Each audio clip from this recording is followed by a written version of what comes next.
This is a video that, as you can tell from the title, it's meant to be my tribute to Stan Lee. Now, the way I'm going to do this is that this isn't exactly going to be a career highlight bit by bit by bit. I am going to briefly talk about Stan Lee's career and his legacy, and then I'm going to talk about the effect that he's had on not only me, but my friends and other people as well. And so, the first thing I want to say is that December 28th, 1922, that is probably going to be known as the birth date of one of the comic book gods, that is Stanley Martin Lieber, or more commonly as he's known, Stan Lee, which was a pseudonym he'd started when he was working early in his career, and the name just kind of stuck. Um, and I will say this. He kind of started off as this guy. He didn't really start off with amazing potential when he first got to Marvel, which at this point was just a small little office in some media building. But he was one of those guys that it's kind of like the American dream. Actually, you start off in a not so high.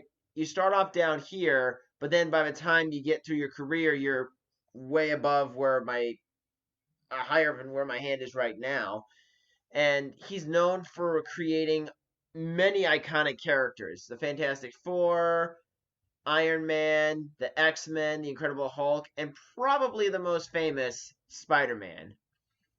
And Stan Lee, that guy's been, I think he's, if I'm not mistaken, he's been working for almost 80 years. Even up until his death, he was still doing projects. So that guy was a great showman from what I've heard. Every fan he met, he always treated like he met a new best friend from what I've heard. And he never stopped working. He just had so much passion and charisma that everyone just loved the guy. I've never heard of one person that had something bad to say about Stan Lee. And even if someone did complain about Stan Lee, I'm pretty sure the complaint would have been a BS one to begin with, based on what I've seen and what I've heard. And the one thing I will say about Stan Lee that was really revolutionary, and I can guarantee you, every Stan Lee tribute video is going to say this. Everyone is going to bring this up when they talk about Stan Lee. Is that his idea of creating relatable superheroes? Because at the time, superheroes were like super strong, virtually invincible, like Superman, or they were super smart and knew every fight move and can always come out on top, like Batman. But he creates superhero characters.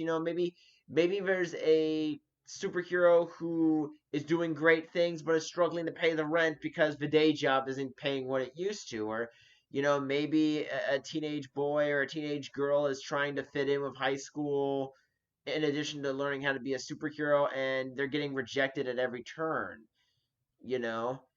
Or maybe there's some sort of other relatable problem that people can connect to. And I think I'm just gonna say this: if Stan Lee hadn't come up with the idea first, somebody else would have. So it's a good thing Stan Lee came up with that concept before someone else came with the idea, because that was a pretty revolutionary one, and it's really changed comics to pretty much what it is today. And this was back when comics, I mean, back in the day, comics were kind of, they were seen as mostly kid stuff, but then they kind of got more and more adult as time passed. There were still some lighthearted kid stories, but they did focus on heavier issues.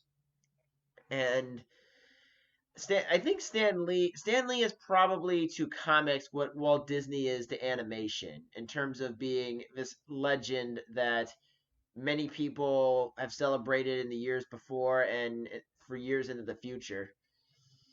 And when Stan Lee was first announced dead at 95, there had been some prank articles that had made that insinuation. So when I first heard about it, a part of me thought it was a joke, but then when I started reading more about it around the internet, I was like, oh, I guess this actually happened. And this is probably the first celebrity death that really hit me hard. Because I mean, when I try to think of the other big celebrities that have died in my lifetime. I mean, the closest I can think of is like Michael Jackson or and Carrie Fisher in terms of big name celebrities. But when Michael Jackson died, I didn't really know his music. I mean, I'd heard Beat It at that point, but I didn't really know his career. Um, and then with Carrie Fisher, that was hard to accept. This is probably the hardest to accept because Stanley was so beloved by everybody. He was everybody's favorite friend, uncle, or whatever you want to call him. And yeah, he's one of those guys. I think it's going to be a very long time before we see another comic book creator like Stan Lee. But I think much like how Robin Williams was so unique that no one could top him, I think that's the same thing with Stan Lee. No one's going to attempt to top Stan Lee because they're going to fail. I mean, it's really hard to stack up to that guy's career.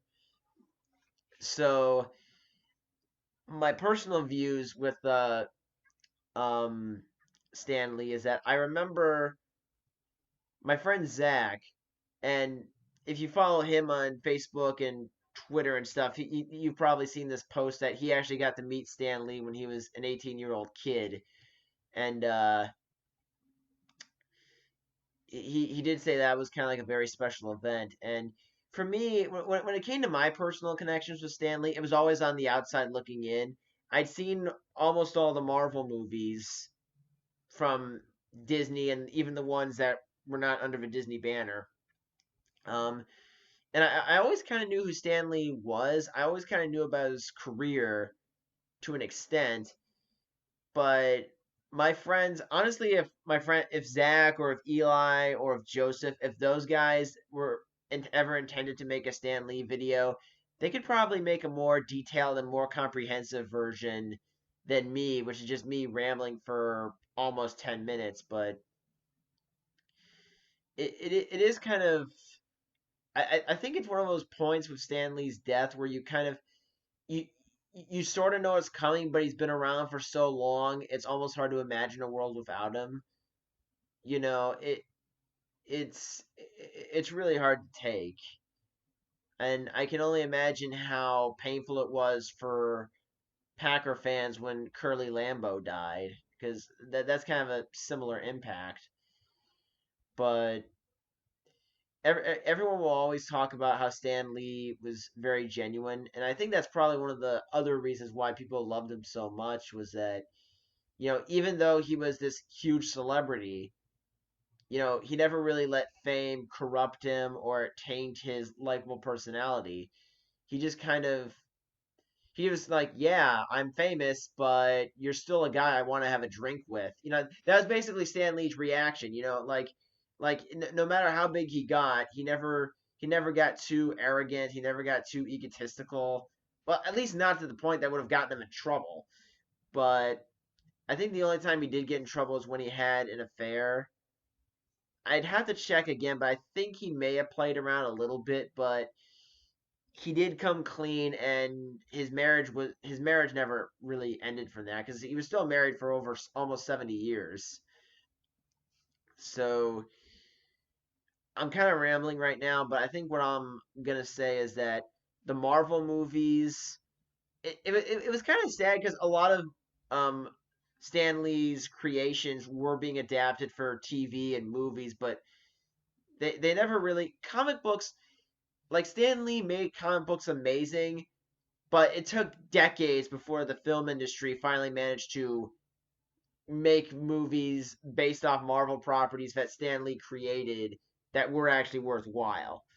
I think that started in the 2000s with the X-Men movies and the Spider-Man movies, and it's and with the MCU movies, I think that was kind of at the point where everyone, even Stan Lee, was thinking, "Oh, thank God, they finally got our shit right," you know. Um, but it's it is really hard to say Stan Lee is dead.